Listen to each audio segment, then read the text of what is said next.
Il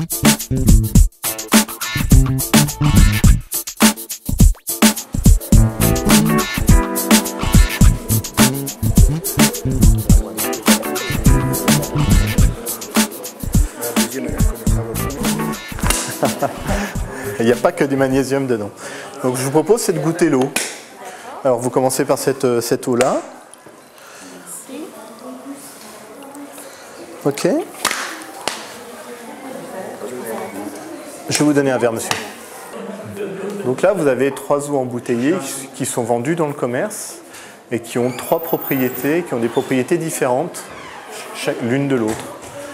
Et en fait, c'est pour vous faire prendre conscience en fait que de l'eau vendue dans le commerce peut avoir déjà des saveurs différentes, mais aussi des propriétés différentes. Et c'est ce qu'on va voir maintenant en continuant l'expérimentation. Ce que je vais faire, c'est que je vais vous passer maintenant une feuille, papier avec les crayons, et je vais vous passer les différentes eaux là. Vous allez sortir le capuchon et vous allez identifier les différences qui sont indiquées sur l'étiquette de chaque bouteille. Et vous allez essayer de repérer quelles sont les différences et ensuite on discutera autour de ça. Et on fera le lien avec ce que vous avez pu goûter.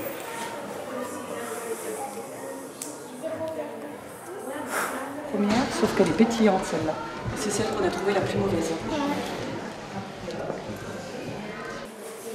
Eau minérale, eau de source, origine souterraine, obligatoire. Une eau minérale par rapport à une eau de source va avoir une stabilité de sa composition minéralogique sur les paramètres essentiels. Une eau minérale, une eau de source ne fera pas l'objet de traitement de désinfection parce qu'on considère que l'eau elle est naturellement protégée et qu'elle ne fait pas l'objet de pollution microbienne, donc elle ne fait pas l'objet en principe d'un traitement. Et en ce qui concerne l'eau rendue potable par traitement et l'eau potable, on peut utiliser soit de l'eau souterraine d'origine souterraine, soit de l'eau superficielle avec des traitements à la clé qui viennent rendre l'eau conforme à la réglementation en vigueur sur les limites et les références de qualité. Et la dernière différence concerne aussi les critères de qualité requis pour l'alimentation des nourrissons. Elle est bonne celle-là, c'est de l'eau minérale.